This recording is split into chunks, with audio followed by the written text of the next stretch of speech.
What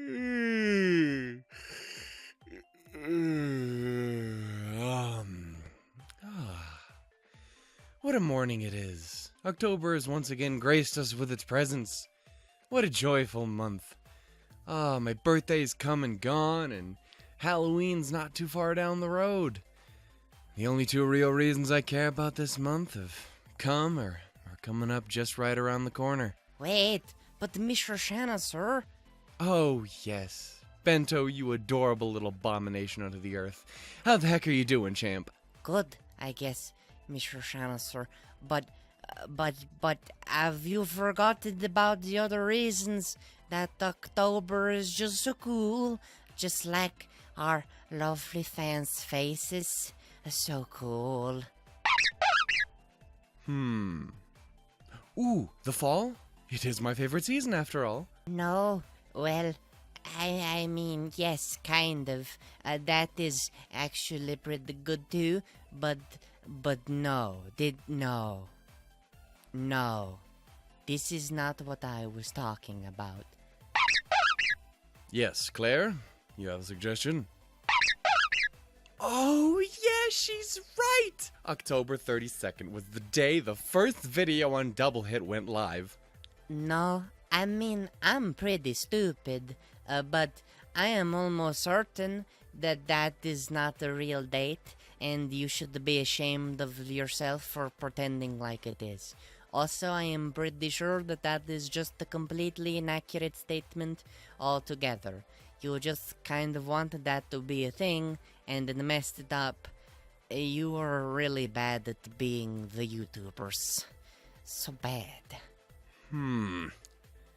But then, what could it possibly be? I mean, you were a little close with the first video on the channel thing.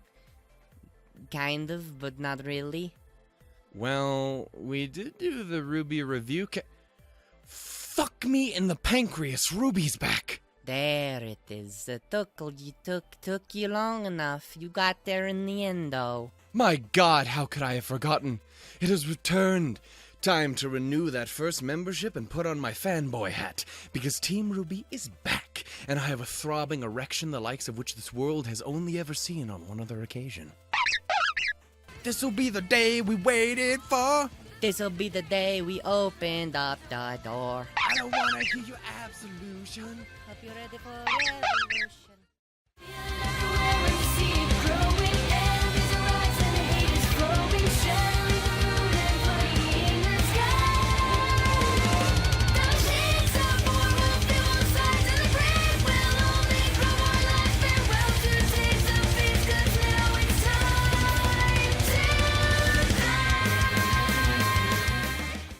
Hey, hi-ho, and howdy, huntsman and huntresses. Guess who's back? I am girl. I am, is, are, and were back. And so is Ruby, so there's only one logical conclusion about what to do with this information. Do the first 6 episodes of the review cap and then just leave it off with the cliffhanger never to be touched again? How dare you come at me with facts? This is America, you little bastard. We operate via feelings and feelings alone here, son. They started this cliffhanger stuff, and I just took it to a higher level of cliffhanger. The kind where you eventually just kind of fall off and die, and that's just the end of the story. So, yeah, on the topic of Volume 4, I'd like to apologize to any of you who might have cared kind of up front. I can think of a million excuses as to why I didn't finish review-capping the volume, but that's really all they are in the end. Excuses. I done fucked up. And at kind of the worst possible time. I mean, Punished, A Much Needed Talk, Kuro Yuri, and No Safe Haven are all phenomenal episodes that I kind of feel terrible that I never did. Perhaps I can kick myself in the ass enough eventually to get on to doing something about that. Eventually. Maybe.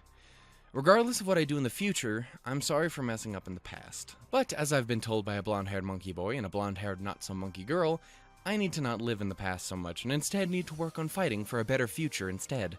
So that's what we're gonna do now. That's right, girls and not-so-girls. RWBY Volume 5 has officially arrived for our eye and ear holes to gobble up like Thanksgiving dinner.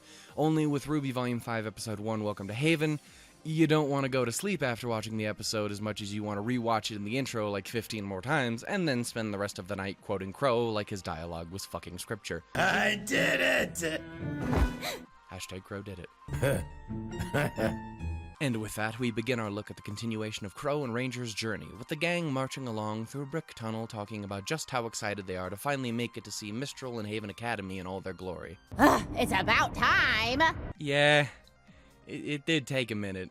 Or a volume, didn't it? As the squaw reaches the end of the tunnel, they are greeted with the great and mighty doors that open to the greater and mightier city of Mistral. And whoo boy, is that a city and a half. Sadly, again, I didn't get to gush over how much I adore Mistral's cityscape when we were first introduced to it in the previous volume, but now that we're back, I have my opportunity. Ooh. Ah, look at that. Oh, gorgeous, beautiful, stunning. Squee, bitch! Alright, now that I've composed myself, it looks dope. I've always been a huge fan of mountain-based cities in fiction. The way buildings and streets are woven throughout the mountainside's fantastic, as well as the people who, for the most part, retain that sort of Asian-inspired clothing design we've come to be familiar with through folks like Ren and his parents, as well as the man who headed the village in the first episode of last volume. Oh, and, of course, through my one true love. But I went ahead and gave you top. Lucky you. Still never found out if Tyrion killed her. Boy, you may be my favorite villain, but in the face of my undying love for a random Higanbana waitress whose name I don't know, that means nothing. Point is, Mistral looks dope. Also, real quick, I wanted to touch on the use of still images again in the series to show off shots like these, something which happened previously in Volume 3 when showing off the kingdoms as they watched the Vital Festival, and also Crow's little story thing. I actually didn't realize this until I rewatched that episode, like, 5 minutes ago. I'm adding it in post. Hi, by the way, from the future. I know that some people have an issue with them purely due to the fact that the transition from 3D to 2D can be a little jarring, and I will agree with that to a certain extent. That being said, it's something that I kind of personally really like. The art's beautiful and shows off a hefty variety of people and settings in the city. To be honest, I don't really know if I can say one way or another which I would have preferred they do, but I think if it's something that they want to do every once in a while, whether to save time or money or hell, just to show off a little bit of the work from the 2D department, I'm alright with it. I do hope they use it sparingly, but I'm alright with it. Anyway, after Nora unleashes the almighty power of the transition, we find ourselves checking in once again with the Ice Queen. You know, it feels kind of wrong calling her that at this point. I mean, like, it's generally used to be an insult because someone's a bit of a bitch, but Weiss is kind of just a genuinely awesome person and probably my favorite member of Team RWBY at this point. She also seems to be magically getting more attractive every time I see a scene with her in it. It's like some sort of dark, sexy wizardry. I like it. Speaking of Weiss being dope as fuck, as we saw at the very end of her character short, I didn't do a video on that, but honestly, really, there wasn't all that much to talk about. She was badass, killed some Wolfwinter's Beowulfs, almost got gobbled up, didn't get gobbled up. I liked it. She's still en route to Mistral to reunite with her sister, on board the SS, cargo ship. Damn. You'd have thought I'd put more effort into making an actual joke. For shame, Shannon. Weiss and the pilot converse for a moment, chatting about their progress until a distress signal is heard over the radio. Mayday! Mayday! We're a small passenger flight and our huntress is down! We aren't equipped to deal with this! Oh, man. The Grim hit us 400 clicks north of the southern shoreline.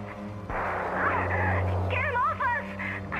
If anyone can hear this... Yeah, that's fucking ominous and bad as fuck. The pilot immediately proceeds to nope the fuck out of that situation while Weiss asks if they can help. Pilot Boy responds promptly with a no. A very polite and understandable no. I mean, fuck, if I worked for the Remnant UPS and heard that shit on the radio, I would do the same damn thing. I ain't...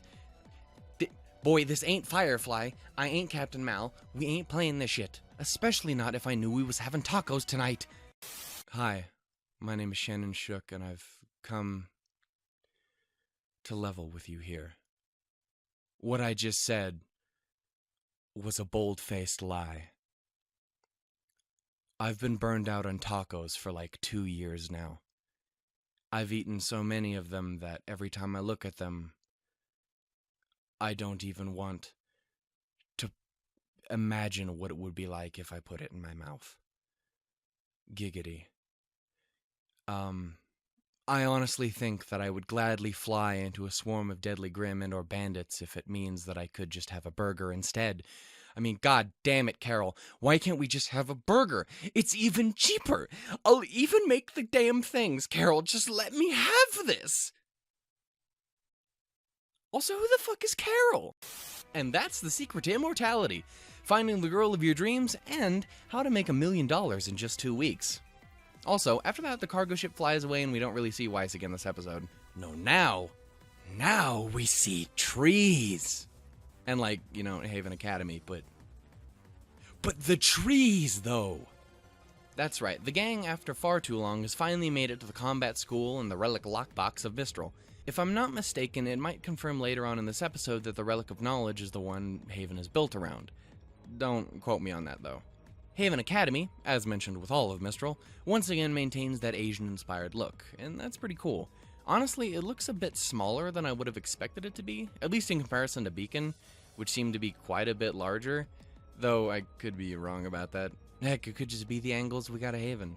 One thing I am curious about, not that I think it'll be all that important, considering the CCT is like super down and is probably gonna stay that way for a very long time, if not until like the end of the show.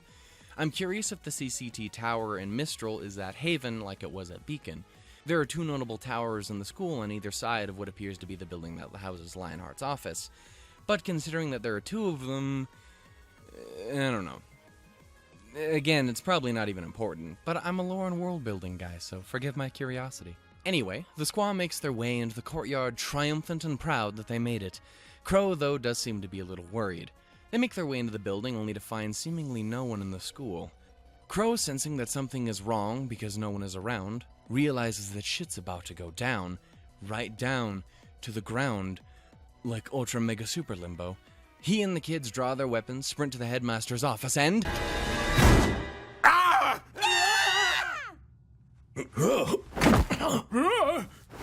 And this concludes the meeting of the Old Falling Men Club. Same time next week. After recovering from their sudden bout of scaredy cat syndrome. Get it, 'cause he's the cowardly No? Well, fuck you guys, I'm hilarious. And the lack of balance respectively, the 2 get up to speak, and Leonardo Lionheart, voiced by the talented Mr. Damon Mills, goes about introducing himself to the team before revealing to Crow's dismay that most of the facility is away while studies are on hiatus. Everybody's favorite Drunkle, reasonably upset by the discovery, adamantly questions Leo about the protection of the relic, and informs him that Ranger's up to speed on the whole maidens, relics, and Salem being an evil, scurry demon grim lady who strikes fear into the faces of the children while they sleep. Yeah, that. Unbelievable! Total garbage.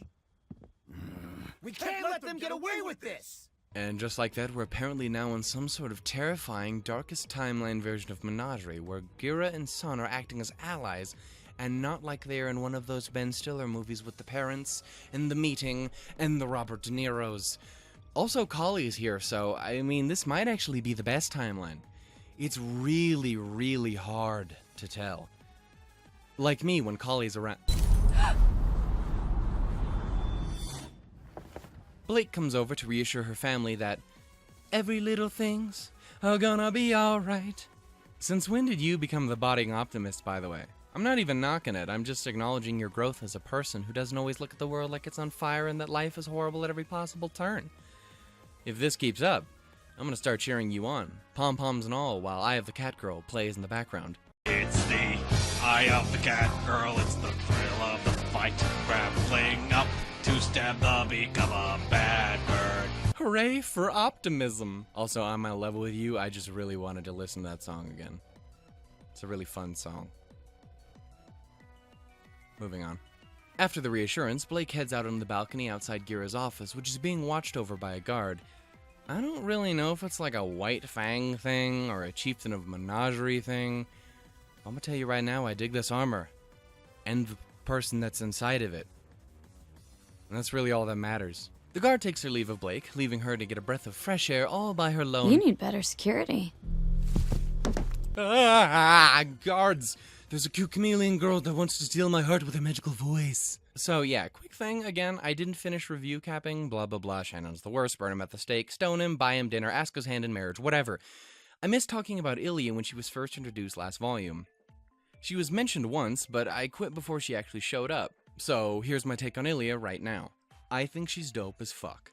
She's cute, she's awesome, her weapon's really unique, she's cute, as is her chameleon skin faunus trait thing, which is cool and cute, like I said. Her background, which we got introduced to through Blake's character short, is not cute, but made me sad, and I liked it. It made me feel for her, and it made me understand why she's fighting the battles that she is, as well as kind of makes me hope that there's a chance that Blake can pull her out of Adam and those greedy, grubby little Albane fucks claws. Claws, get it? Because fauna... Also, and probably the most important thing, she's voiced by one of my favorite voice actors in recent memory, Cherami Lee. Charame Lima Bean. I don't know what the fucking pronunciation is. It doesn't matter. Who's the person who plays not only my favorite character in Persona 5, I swear to someone's mother, I will get back to that game, but one of the most interesting, compelling new characters in RWBY, at least according to me. So yeah, Ilya's rad, and I hope we see a lot more of her. P.S. God damn, Blake's old outfit looks good in Maya. Blake and the Dark Ninja Master Ilya begin a conversation talking about how the Belladonnas and the other one went to go and confront the aforementioned grubby little claw-having Albanes and their ties to Adam. Something that they obviously adamantly denied, while proceeding to throw Ilya under the bus and letting her take the fall for the whole thing as the only one working with Adam. Lying bastards will be lying bastards, I suppose. This is something that irritates me just about as much as it irritates Blake, honestly. Come on, girl. Don't let them do you wrong like this.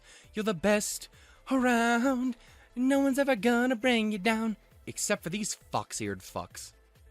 I acknowledge that only Fennec has ears and Corsic has a tail, but my point still stands. Fox-eared fucks. Blake goes on to mention that she and her family will be going public with the information found on Ilya's scroll. Very confident that they can turn the people of Menagerie onto their side and against the Albanes, and Adam. Well, mostly the Albanes. Everyone already kind of knows that Adam's a cocksocket, so there's nothing really all that new there. She begs Ilya to join them in taking down the Scum Brothers extraordinaire, which leads Ilya to respond about the way you'd expect, sadly.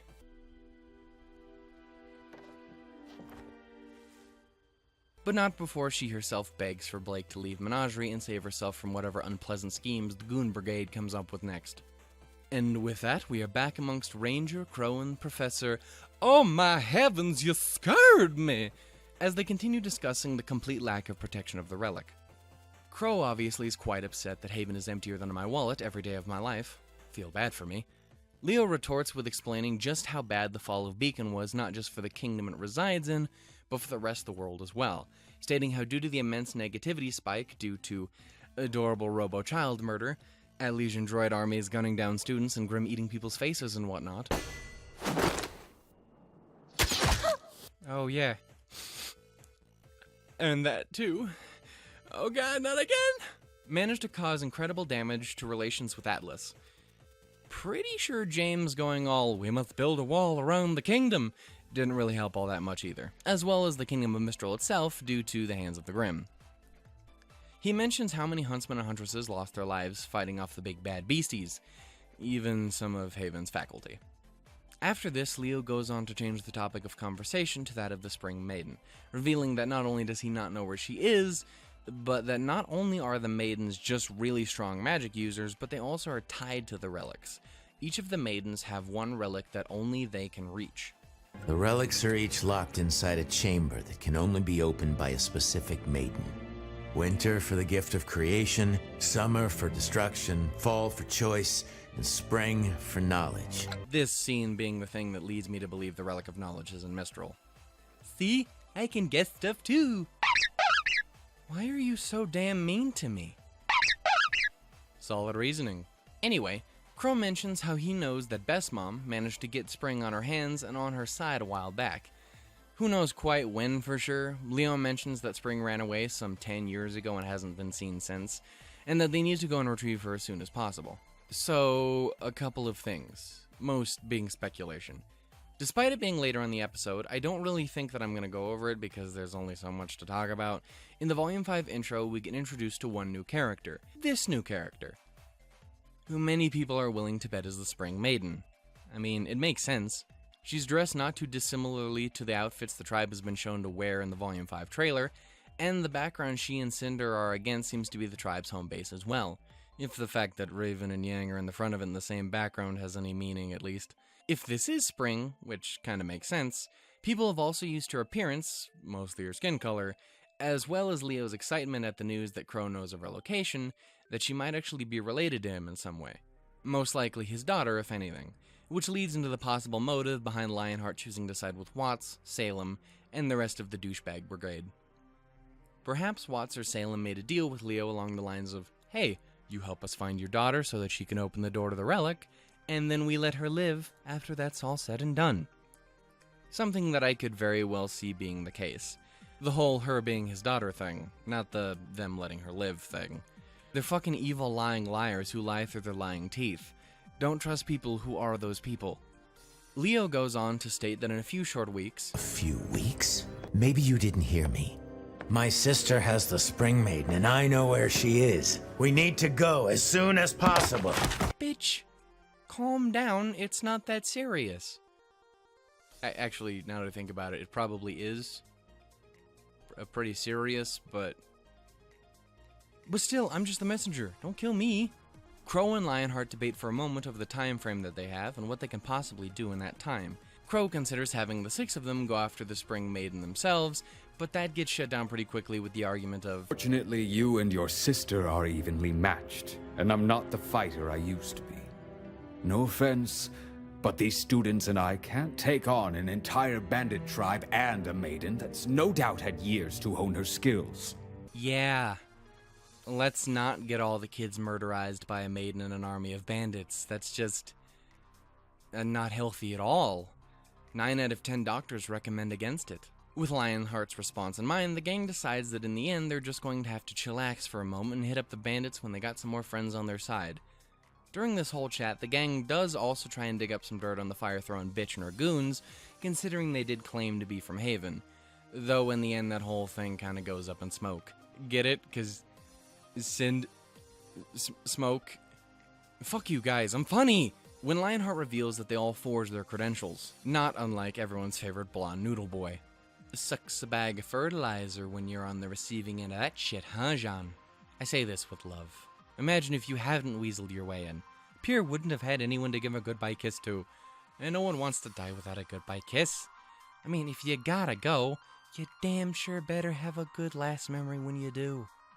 After Jean finishes up his Arthur impression, thank you, Arnold, for getting that meme forever ingrained in my brain anytime someone balls their fists. Leo gives his apologies for the less than wonderful meeting, and Ruby gives a nice goodbye to their new ally in the fight for... Leo, we have got to work on your improvisational skills. Fuck!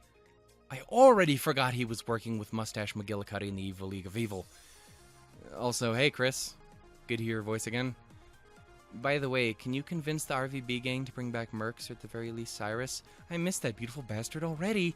The squaw makes their way back to their place that they're currently hiding out in, while Crow makes his way back to the only home he's ever truly known. Speaking of which, to the astute viewer, or probably any RWBY fan, because like a swarm of wild locusts, we tend to flock to where anything vaguely resembling our food source lies. Reactions, reviews, questionable fan art. Don't judge. Neo's been gone for so long, Rule 43 is the only place I can find her anymore. I mean, what? Anyway, if you've seen the end credits scene for last volume, you'll notice that this is literally just that cut and pasted in the episode, so my analysis shall be brief. If you want, Mr. Shanasaur, I can do it. Oh, Bento, that's so sweet. It'll give me time to perfect my Crow impression for the end of the episode. Now, where did I leave the whiskey? And the limes, because I'm not a goddamn savage. In this scene, Crow is at a bar, and he is drinking all of the boozy stuffs, gobbling it down, straight down into his face, when suddenly, who is it? It is I, Oscar Pink Eye Kid. I was in the last volume, and there's an old man in me. But not like that. That would be gross. But he's not like that. He's like a man with two souls. That is a book, and I read it once on a plane. It was very long, and I did not like it. But that is not the point. No, the point is that Oscar meets Crow, and he tells him to give him the cane back, and Crow is all like, "Oh, that is Ozpin. That is my boss man guy. I get it now. You take this cane, young Oscar Skywalker," and then he takes it, and then the scene is over. I'm not gonna lie, I feel like you could have just cut like half of that out and still gotten the point across. Bitch, do not judge me. I will cut you. Cut you good. Cut you just right. Funny you say just right. Oh, look! Just right! And with that, we find ourselves checking up with everyone's favorite big sis. Sorry, Winter. As she takes a quick pit stop at a gas station along the roadsides of Anima, she gets questioned by the bartender. Wait, why is there a bartender in a gas... Oh, fuck it. Never mind, this is a world where people have superpowers and giant demon bears try and eat attractive teens in the woods at every corner. Also, by the way, can I just say that the Ursa redesign is looking insanely fucking dope? Like, it actually looks like a real goddamn bear and not like a fucking Teddy Ruxpin now. Look at him. Look at him! Anyway, she gets questioned by the bartender about her age, only for her to state that she just wants water. Drink responsibly, Yang. That water is some hard shit. So I've heard. To be frank, I never touched the stuff. This prompts this fucko over yonder way to, well, be a fucko. Not too bulky, not too lean. You're just right. Yep. Like I said, I'm good. Oh, buddy, you should really just stop. I mean, we've already had to deal with one insanely unbearable drunk bitch in this show, and we do not need another. You should probably just stop while you're ahead. It didn't really end great for her, and I can only imagine how this will end for...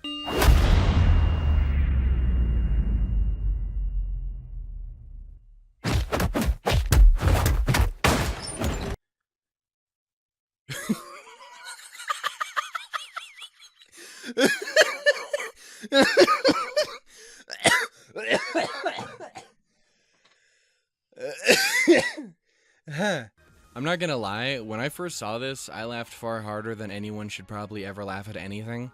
You guys remember the laugh that I made when I made the bad Xbox joke in Chaos? And then the game fucked me. More specifically, the Xbox fucked me. It was like, hey, let's get a drink, and I was like, I don't know how I feel about it, and then he was just like, I'm behind you now, so...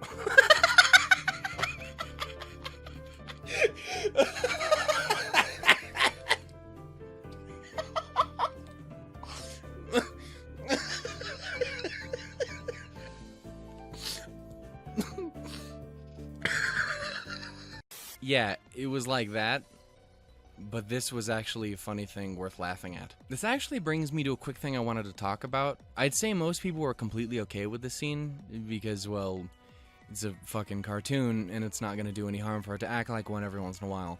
But some people had an issue with it because some people like to go apeshit when it comes to physics. In a fucking cartoon. I just wanted to bring this up because... it's a fucking cartoon. It's allowed to be a little silly sometimes, even when it's not trying to be.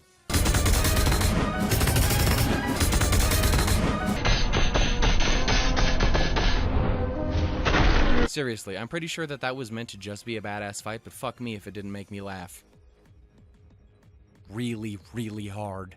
Point is, get the fuck over yourselves. Unless you were okay with this before, in which case, as you were, my friends. After sending Dickhead careening out the door faster than Harvey Weinstein's career, way to date this video, dickhead. Also, way to be a dickhead, dickhead. Yang gets questioned again by the bartender, this time as to why she's all the way out here in the first place. Something that she explains with a mention of Raven, the bad bitch Mama Bronwyn. Something that makes Homeboy piss his pants in fear. My god, man, grow some lemons. And by that I mean literally grow some lemons. This isn't like a dig at him for not having balls. I, as a terrified, fragile man-baby, would be just as scared. I'm just saying, when life hands you lemons, make some goddamn scared man-baby lemonade, and then sell that shit so you can buy yourself a one-way ticket to the first airship the fuck out of Theresville. Scary-ass bird bitch. After that, Yang makes her way out of the store and onto Bumblebee. By the way, that was a nice song last volume. It was cute. Good song for any ship, really. Excuse me while I queue up some Bumblebee rule... Oh, fuck it, I mean Rule 34.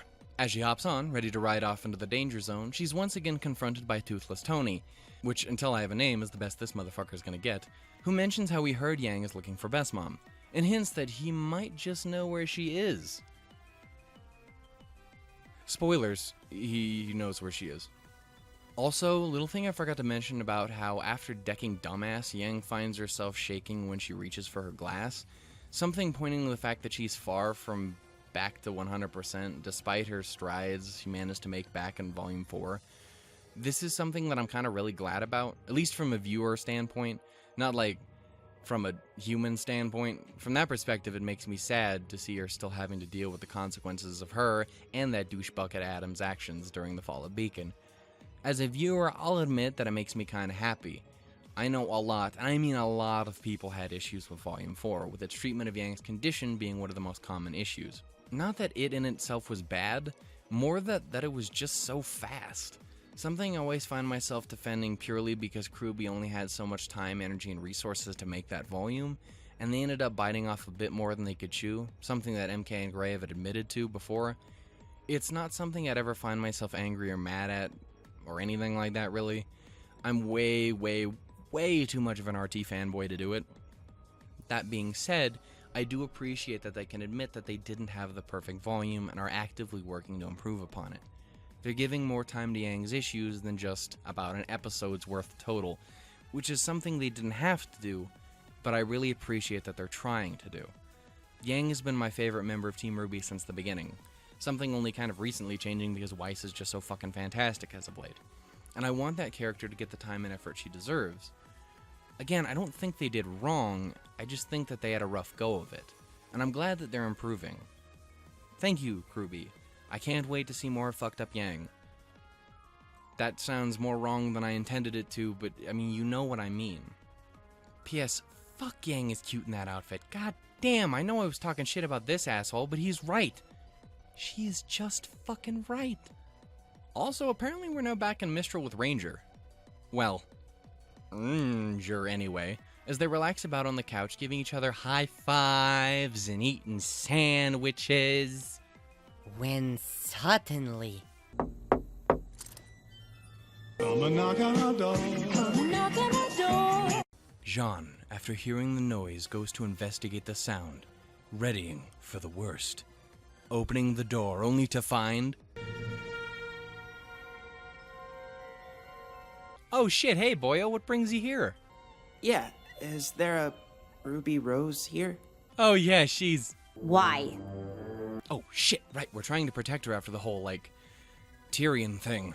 You bitch! Alright, calm down. You know I love you, but you don't need to be using such language around the children. You bitch? Anyway, who wants to know? I found him! Oh, this drunk fuck. That's right, the bird has been getting into the booze again. Crow stumbles his way into the room and onto the couch loudly, laughing like a goddamn madman. Something that ruins Ruby's perfectly good comic time. What is going on out there? Can't a girl read her comics in peace? I ask myself that question every day of my life. I mean, what? Crow, did you get drunk again? Maybe. And that's the way, we like him. But seriously, this episode is fucking fantastic, and I think probably my favorite first episode of any season to date. That being said, Drunk Crow is by far the best part. I fucking love seeing this guy, who is normally such a serious ass basket, to be a laughing, giggling little schoolgirl. Crow, I've talked shit about your wingman skills in the past, but you know I love you. And this only is making me love you more. You have silver eyes. Oh, I fucking ship it so hard.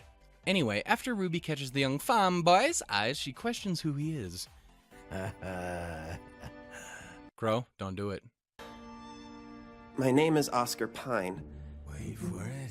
Crow, don't do it. But you probably know me as Professor Ozpen.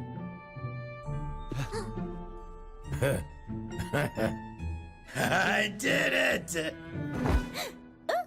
Hashtag Crow did it. Fuck, I love you, Crow. And there you have it, boys and boys, but without the boy bits and instead with the better bits, but admittedly I'm biased. That was episode 1 of Volume 5. As I mentioned a moment ago, probably my favorite start to a season so far. Though the food fight's still amazing, and the Evil League of Evil is pretty damn good too.